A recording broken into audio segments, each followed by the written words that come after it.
লালবাগ এলাকার ২৪ নম্বর ওয়ার্ডের এই শ্মশানঘাট এলাকাটি অত্যন্ত প্রসিদ্ধ একটি স্থান এবং এই জায়গাতে আমাদের মাননীয় প্রধানমন্ত্রী গতকালকের একটি জাতীয় দৈনিকে এই যে ঠিক মাঠের ঠিক ডান পাশে একটি ছোট্ট একটি পার্কের মতো একটি জায়গা আছে এবং সেখানে ছোট্ট শিশুরা খুব জরাজীর্ণ একটি মাঠের মতো একটি জায়গাতে তারা খেলাধুলা করছিল। মাঠের অবস্থাটি আসলে আমরা নিজেরাই এখন এসে সরজমিনে দেখলাম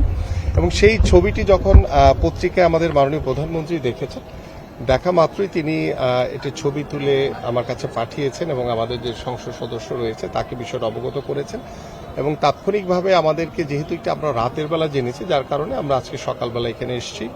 এবং আমাদের মাননীয় প্রধানমন্ত্রী খেলার মাঠ বা বাচ্চাদের বা আমাদের ঢাকা মহানগরী সহ সারা বাংলাদেশের মাঠগুলোকে সংরক্ষণ করার জন্য ইতিমধ্যে আমাদেরকে নির্দেশনা দিয়েছেন। একটি প্রধানমন্ত্রী কার্যালয় থেকে একটি কমিটিও করে দেওয়া হয়েছে এবং সেখানে আমাদের আরও স্থানীয় সরকার প্রতিমন্ত্রী, আমাদের গৃহায়ণ প্রতিমন্ত্রী সহ আমাদের সচিব পর্যায়ের একটি উচ্চতর একটি কমিটি করা হয়েছে এবং আমরা এরকম ছোট ছোট জায়গাগুলো থেকে শুরু করে আমরা ঢাকা মহানগরীতে এবং সারা বাংলাদেশের বিভিন্ন গ্রামীণ জনপদে আমরা বিশেষ করে ঢাকা মহানগরীতে 2টি বা 3টি ওয়ার্ডের মাঝখানে একটি বড় আকারের 2 থেকে 3 বিঘা জায়গা বা 3 থেকে 4 বিঘা জায়গা পেয়ে আমরা এই ধরনের মাঠের একটি ব্যবস্থা করতে চাই।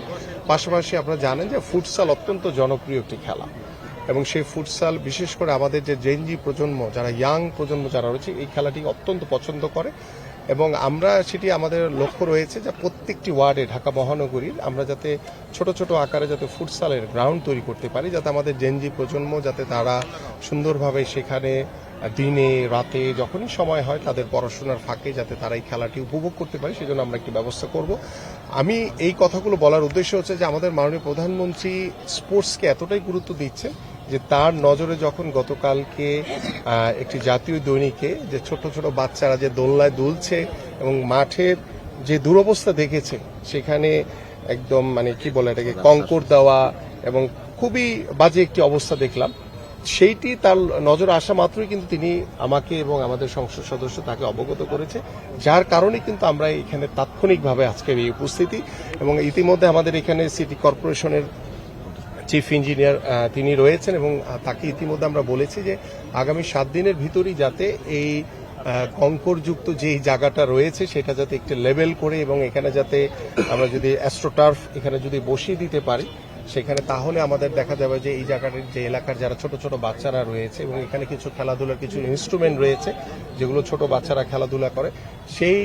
ইনস্ট্রুমেন্টগুলো পরিবর্তন করে দিয়ে সুন্দরভাবে আমরা যাতে আগামী 7 দিনের ভিতরেই যাতে এটিকে সমাপ্ত করতে পারি সে বিষয়ে ইতিমধ্যে নির্দেশনা দেওয়া হয়েছে ইনশাআল্লাহ। সো আমরা আশা করি যে আগামী 7 দিন পরে এসে আমরা এই জায়গাটিকে আমরা একটি নতুন রূপে দেখতে পাবো এবং আমরা বিশ্বাস করি যে শুধু আমার এই লালবাগ এলাকা না, ঢাকা শহরের এই ধরনের যেখানে যেখানে আমাদের বাচ্চাদের যে খেলার জায়গাগুলো রয়েছে, যেগুলো আমরা জানি যে অনেক জায়গায় দখল হয়ে আছে, সেগুলো ইতিমধ্যে দখলমুক্ত করার জন্য আমরা আমাদের কার্যক্রম শুরু করেছি এবং যেখানে দেখা যায় যে মাঠগুলো খুব জরাজীর্ণ অবস্থায় রয়েছে, সেগুলোকে কিভাবে আমরা একটি লেভেল তৈরি করে যাতে একটু বাচ্চাদের খেলার জন্য উপযোগী করে দিতে পারি, বাচ্চারা যাতে খেলাধুলা করতে পারে, সেই ব্যবস্থাগুলো আপনাদের কাছেও আমি সহযোগিতা চাই যে ঢাকা মহানগরীতে এরকম যদি আরো কোথাও কোনো জায়গা থাকে সেগুলো আপনাদের আমাদের নজরে আনবেন এবং তাৎক্ষণিকভাবে আমরা আমাদের নিজ নিজ এলাকায় যেখানে যেখানে মাঠের সংস্কার করা দরকার সেটা অগ্রাধিকার ভিত্তিতে আমরা সেই সংস্কারগুলো করে আমরা প্রত্যেকটি এলাকার পাড়া মহল্লার বাচ্চাদের জন্য যাতে একটি খেলার উপযোগী মাঠ তৈরি করে দিতে পারি।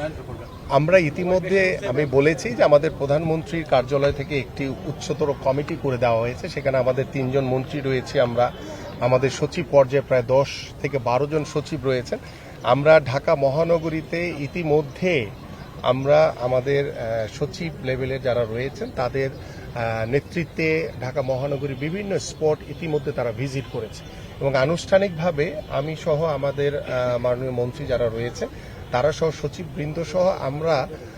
আগামীতে কয়েকদিনের ভিতরেই আমরা আশা করছি যে 10 তারিখের পরপরই একটি সময়ে আমরা ঢাকা মহানগরীর উত্তর এবং দক্ষিণে যেখানে যেখানে মাঠ ভিজিট করা দরকার সেই মাঠগুলো ভিজিট করে যেখানে দখল অবস্থায় রয়েছে সেগুলোকে দখলমুক্ত করা,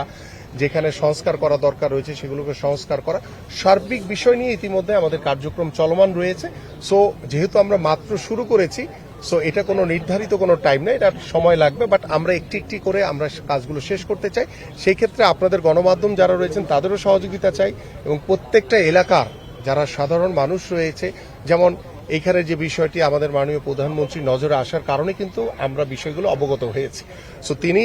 পত্রিকার মাধ্যমে জেনে তাৎক্ষণিকভাবে যে নির্দেশনা দিয়েছেন, আমরা বিশ্বাস করি যে আমার প্রত্যেকটি এলাকার সাধারণ মানুষ যারা রয়েছে আপনারাও যদি আমার কাছে অবগত করেন, বা আপনাদের স্থানীয় সংসদ সদস্য যারা রয়েছে তাদের কাছে অবগত করেন, বা আমার কাছে যে কোনো মাধ্যমে যদি পৌঁছান, আমি তাৎক্ষণিকভাবে আমাদের স্থানীয় যিনি সংসদ সদস্য এবং আমাদের যে 2 সিটি কর্পোরেশন রয়েছে তাদের সহযোগিতা নিয়ে ঢাকা মহানগরীর মাঠগুলোকে সংস্কার করার জন্য, মাঠগুলোকে উন্মুক্ত করে দেওয়ার জন্য আমরা বদ্ধপরিকর এবং সর্বোচ্চভাবে আমরা অগ্রাধিকার দিয়ে এই কাজগুলো সম্পন্ন করতে চাই। আরেকটি বিষয় আমি একটু উল্লেখ করি যে কিছু কিছু জায়গায় আমি দেখেছি যে অনেকেই বোধহয় স্থানীয়ভাবে বিভিন্ন কিছুর মাধ্যমে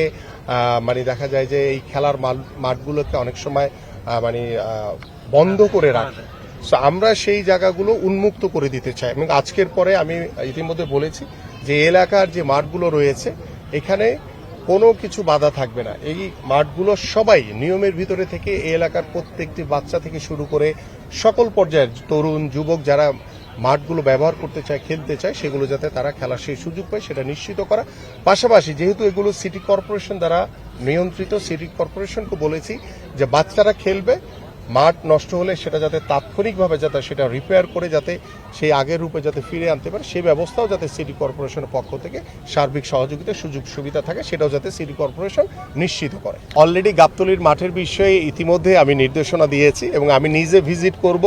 এবং সেই মাঠগুলো শুধু গাবতলীর মাঠ না, ঢাকা শহরে যদি আরও এরকম কোনো মাঠ থাকে যেগুলো দখল করা হয়েছে সেগুলোকে দখলমুক্ত করার জন্য আমাদের সরকার বদ্ধপরিকর, এবং আমি ব্যক্তিগতভাবে আমাদের স্থানীয় সংসদ সদস্য যারা রয়েছেন, আমাদের সিটি কর্পোরেশনে যারা রয়েছেন, সবাই কিন্তু আমরা একমত পোষণ করেছি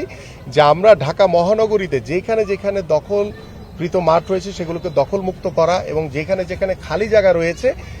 আমরা সেগুলোকে খেলার উপযোগী মাঠ তৈরি করার জন্য আমাদের মাননীয় প্রধানমন্ত্রী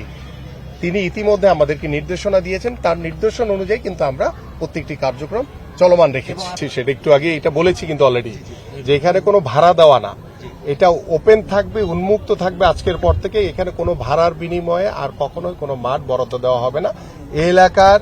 স্থানীয়ভাবে সিটি কর্পোরেশন যেহেতু এই মাঠগুলো তৈরি করেছে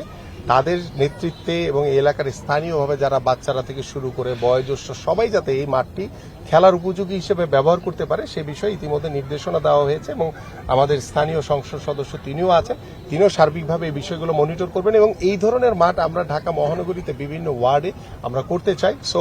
আমাদেরকে একটু সময় দেন, ইনশাআল্লাহ আমরা পর্যায়ক্রমে চেষ্টা করছি যে এই মাঠগুলো করার মাধ্যমে যাতে আমরা স্থানীয়ভাবে সকল খেলোয়াড়দেরকে যাতে আমরা উৎসাহিত করতে পারি।